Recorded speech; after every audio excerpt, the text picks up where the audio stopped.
Hello, my name is Christopher Smith. I'm very happy to be speaking today as part of this conference. My presentation today is entitled #Dancing is Not a Crime, Dance, Defiance, and Digital Resistance in the Transnational 21st Century.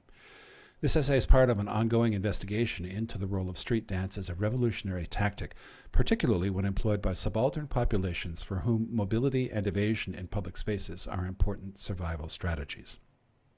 However, I should also begin with a disclaimer. I'm probably not the person to be doing this work. Though I am an ally, I am neither a Muslim, an Arabic or Farsi speaker, or a woman. Yet the work is there to be done, and it is urgent for reasons I'll explain. This is therefore a preliminary investigation, and in fact it's a call to action, specifically a call to action by music scholars, including myself, in service of independence and social justice initiatives. I cannot speak for Muslims or for women, but I can speak to raise my voice from the Western Ivory Tower on their behalf as an advocate. I'll also offer a content warning. There is no graphic violence in my visual materials, but there are some deeply disturbing moments and facts which reveal the degree to which, in the modern world, dancing is, in fact, literally treated as a crime. In a live video posted to YouTube in 2014, a young woman dressed in black and standing on a stationary car responds to lo-fi pop music by dancing and then unwinding her hijab and fluffing her long hair. That upload eventually registered over 1 million views and precipitated a spate of responses depicting young women dancing in public spaces. In turn, it spawned the hashtag dancing is not a crime. Yet, across many historical moments, dancing has been a crime. As recently as 2018, the Iranian Instagram star Maida Hojabri was arrested for posting videos of herself voguing in her home to recorded music. Shortly after her arrest, a grainy, low-resolution video depicted a heavily veiled Hojabri expressing contrition for her crime. So across many cultures, dancing in public has been a tool of implicit or explicit resistance to social controls, to enclosure of public space, the dominant culture's gendered movement expectations. Those who seek to use sound and movement as resistance, whether Washoe dancers at Grant Park during the 1968 Democratic National Convention, drag queens at Stonewall in 1969, or Pussy Riot in Red Square in 2012, often do so precisely because street performance is portable, mutable, and infinitely viral. That is, it is capable of transmission via person-to-person physical or visual contact. Multiple revolutionary movements from the women's movement to hip-hop to the Arab Spring have begun in search of safe spaces for dancing, while conversely, the repression of public dance has been not infrequently a locus for authoritarian crackdowns. In this essay, employing methodologies from semiotics, musicology, kinesics, and political science, and based in an ongoing research initiative, I explore #dancing is not a crime as a potent, present, and immediate vehicle seeking justice and social revolution, and I argue for the analysis of street dance as part of culture studies, sociology, and as well, political science. As I've said, the initial inspiration for this investigation was my chance encounter with that video of dance by a woman on the roof of a car, eventually doffing the hijab. Uploaded by Lisa Daftari in 2014, since disappeared and reappeared, and obviously shot with a low-resolution handheld cell phone camera, it struck me, a historian of, among other things, subaltern dance, as profoundly interruptive, intentionally disruptive, and thus exceptionally powerful. I subsequently discovered that there is a body of similar videos uploaded by dancers from across the Muslim world, in which the hijab, conventionally associated in public contexts with conservative gender values, is occupied by the vocabulary of embodied dance. These performances read as especially powerful in the context of theocratic regimes' public policing by official, paramilitary, or voluntary arbiters of gendered conduct. Meftafi, for example, speaks of a network of surveillance consisting of the whole devout population. And thus I've focused for purposes of scope and topic upon material centering hip-hop dance in the context of Iran, though there are many analogous examples elsewhere and also closer to home. I am seeking what Ruba Salih and Sophie Richter-DeVoe describe as, quote, thick description of the broader political, cultural, and economic contexts in which cultures of resistance emerge, which in turn necessitates situating the artwork, music, internet, or other forms of creative protest in the global and local material and structural contexts which enable and constrain them, end quote. The medium of social media dancing as an expression of women's human rights appears to arise from earlier manifestations of hip-hop as a global resistance strategy, and of its use as an emblem of personal and social freedom going all the way back in the USA to the Clinton administration. Calling it, quote, a genre conceived as outsiders' protest against the system, Cynthia P. Schneider, writing in the Brown Journal of World Affairs, said with a certain degree of bourgeois presumption, quote, hip-hop resonates with those marginalized from the mainstream. And she described a 1980s Syrian audience who became so carried away that even the security guards joined in, pantomiming living in a glass cage as they danced, end quote. Like jazz and rock music, hip-hop was deployed as part of USA international diplomacy and covert subversion, precisely because of its semiotic mapping as American and multicultural. We can debate in another context the ethics of both the U.S. government's covert subversion and of the semiotic readings they opposed upon these genres. But suffice it to say that, like rock and roll in the 1960s and reggae in the early 1970s, by the early 1990s, hip-hop was widely mapped as eruptive, disruptive, and subaltern. As in the case of jazz and rock and roll, it was employed as emblematic of democratic free expression and as part of U.S. State Department international policy. Now, dance, breaking, popping, locking, crumping, and a range of related and borrowed moves is an integral part of the hip-hop complex, but its appearance as an international performance of resistance, especially by women in heavily gendered theocratic contexts, is a more recent trend, seemingly dating from the early 2010s. So this paper therefore seeks to theorize these guerrilla videos of hijab-wearing women dancing hip-hop and the shuffle dance in public settings in Iran as resistant noise, as grit intentionally thrown into the gears of authoritarian and centralized social structures. As Abram Moles describes noise, whether sonic or visual, quote, shocks, crackling, and atmospherics are noises in a radio transmission. A white or black spot on a transmission screen, a gray fog, some dashes not belonging to the transmitted message, a colored spot of ink on a newspaper, a tear in the page of a book, a colored spot on a picture are noises in visual messages. A rumor without foundation is a noise in a sociological message. A noise is a signal we do not want to hear, end quote. A particularly visual public manifestation of this kind of resistance is captured in that body of material, especially widely distributed on social media, with the hashtag dancing is not a crime. However, while that hashtag became sufficiently and significantly more visible in the wake of the arrest and then tearful repentance of Maida Hojabri, the use of Western secular expressions, and especially of hip-hop sounds and motion, has deeper roots in pan-Muslim resistance movements.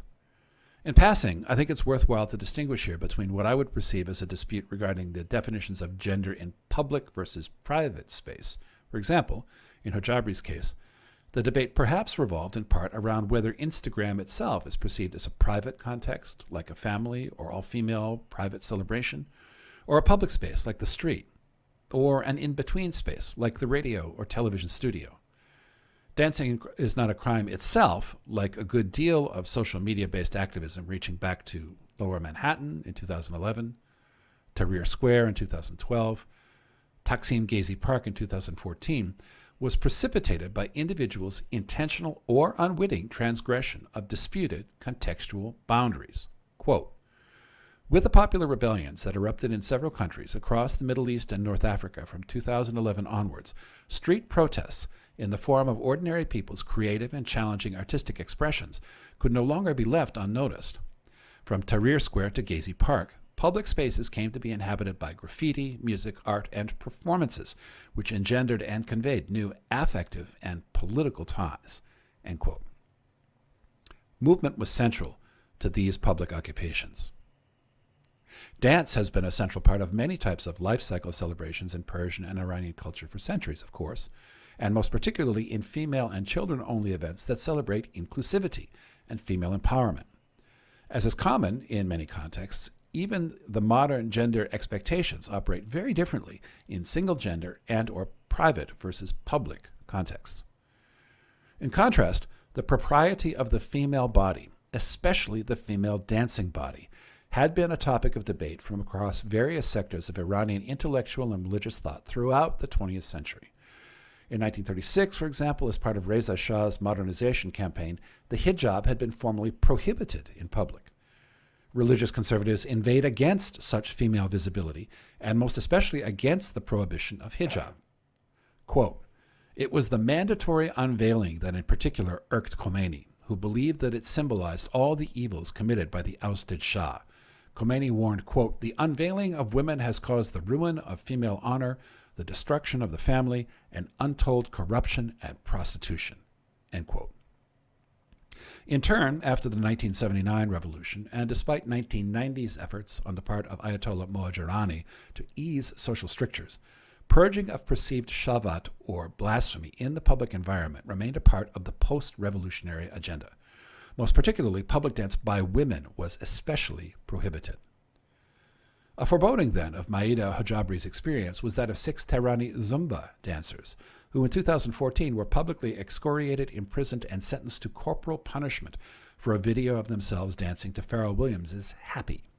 It's notable that this particular crackdown occurred precisely at a moment of political tension between Islamic hardliners and the more moderate president Hassan Rouhani, who was seeking re-election. In fact, such authoritarian crackdowns tend to be equally performative and equally sensitive to and within particular historical moments. In contrast, I would argue that the Iranian women dancing in public, especially dancing hip-hop in these guerrilla videos, represent a different and even riskier proposition.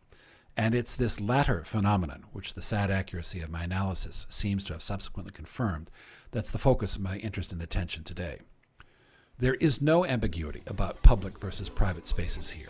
Indeed, it's precisely because the street in the midst of traffic is inarguably a public space that this dancing may be read as explicitly disruptive, eruptive, and subversive. This is, then, the subaltern's temporary occupation of public space with movement and sound, with visual and sonic noise, which pushes back against social controls. Michel Foucault, for example, suggests that dominant culture oversight and control of space, first in prisons and hospitals, later in the public spaces of cities, is ineluctably part of the machinery of urban life. Quote, "One doesn't have here a power which is wholly in the hands of one person who can exercise it alone and totally over the others. It's a machine in which everyone is caught, those who exercise power just as much as those over whom it's exercised. Power is no longer substantially identified with an individual who possesses or exercises it by right of birth. It becomes a machinery that no one owns. This is so much the case that class domination can be exercised, just to the extent that power is dissociated from individual might." End quote. Asif Bayat, Rudiger Lolker, Abdullah Niang, Sunaina Mayra, and Jill also, and Usama Kaf, among others, have written extensively about rap in the Muslim world, with perhaps a particular focus on the content of MCs, rhymes, and personae. In contrast, there does not appear to be much scholarship, if any, in English, French, or German, which deals with the subset of female hip-hop dance in Muslim and specifically Iranian world public spaces. And the wider investigation of street dance and resistance is useful, therefore, to the present discussion. For example, in a 2003 essay for Middle East Report, Bayat calls, quote, "Street politics the modern urban theater of contention par excellence," end quote. He is speaking of vendors, food and tax protesters, and other small, explicitly municipal or political street protests. But his model for Arab world street resistance seems equally applicable to the case of Iranian hijabis dancing hip-hop. Bayat likewise articulates precisely why young people, university students and others, may be a particular target for authoritarian crackdown because, quote, "the moment they decide to come out into the street, forces of public morality intervene in order to keep the protest a low, e.g. low-profile event," end quote. In a little-viewed video, cross-posted to YouTube from activist Maisa Alinejad's Instagram account on August 5, 2018, a scarf-wearing woman dances impromptu to the street busking of a duo of nai, bamboo flute, and zarb percussion, who cease playing, and a poignant dialogue between player and dancer ensues. "Excuse me. Sorry if I have to say this. I'm not being rude or something." "No problem. I see. They've forbidden dancing, really. I didn't want to stop you. I swear down I'd love to watch you dance." "I see. I'd enjoy you dancing, but I had to promise not to play happy songs, which is impossible. But dancing is particularly forbidden. I'm ashamed, too, that I can't dance. Last night we had tourists from Shiraz. They danced, and it was okay. The other day we had foreign tourists, too.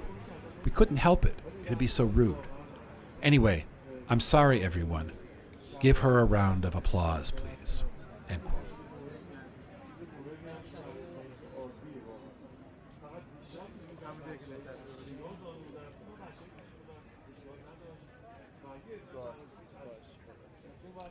The dancer, who is aware of the camera, immediately grasps that her impromptu response has placed the musicians in a difficult legal position, and she swiftly accedes to the deny player's request. He in turn expresses clearly that his concern has to do specifically with theocratic restrictions specifically upon women's dance. As he says, tourists from Shiraz, and foreign tourists too, can be permitted to dance. It is specifically the conduct of citizens of Iran, and of Tehrani women in particular, which is most repressively scrutinized. Within socio-political activism, social media content can function, like YouTube in Palestine in the late 1990s, Twitter during the Arab Spring from 2010, and within hashtag Occupy NYC protest in 2011. And in fact, as the internet itself was originally designed to function as a decentralized resistance communications channel. Erupting into the public square of international social media, as the hijabi shuffle dancers erupt into the street settings of the videos, this rebellious content is fleeting, temporary, mobile, and decentralized.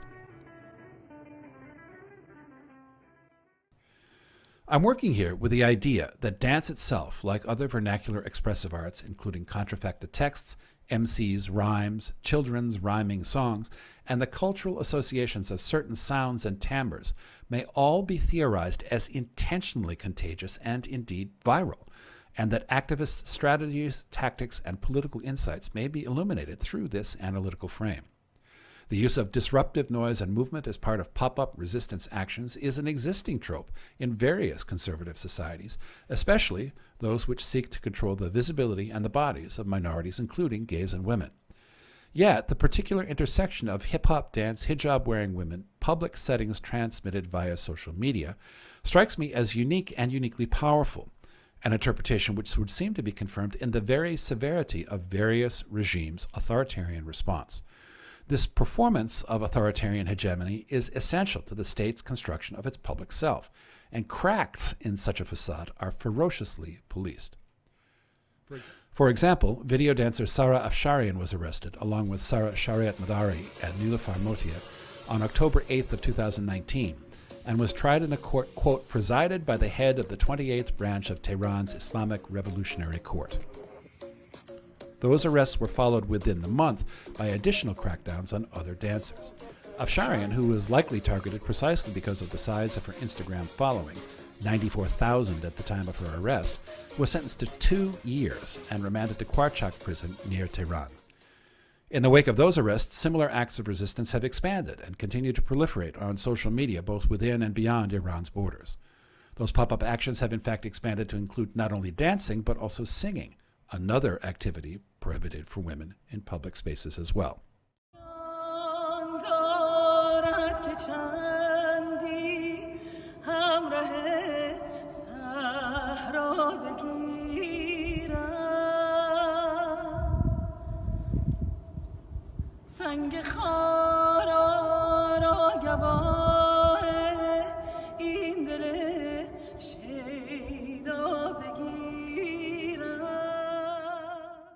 As of this writing, and to the extent that such things are knowable from a geographic and experiential distance, Sara Afsharian and a number of other dancing activists remain in limbo.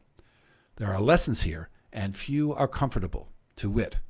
Authoritarian restrictions against and retaliations upon social dissent remain actively in force in a wide diversity of states around the world.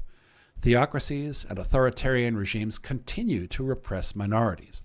Movement, whether liberatory or repressive, whether the movement of hijab-doffing soloists in the streets of Tehran or the performative would-be mob rule of the January 6, 2021 assault on the U.S. Capitol, continues to be perceived as politically powerful or threatening. And there are limits to cultural relativism, especially when belief is employed as a tool to excuse repression or abuse. Human rights are always at risk. Dominant culture relentlessly exploits and represses subaltern expression. And in entirely too many ways and contexts around the 21st century globe, dancing continues to be regarded, in fact, as a crime. Thank you very much.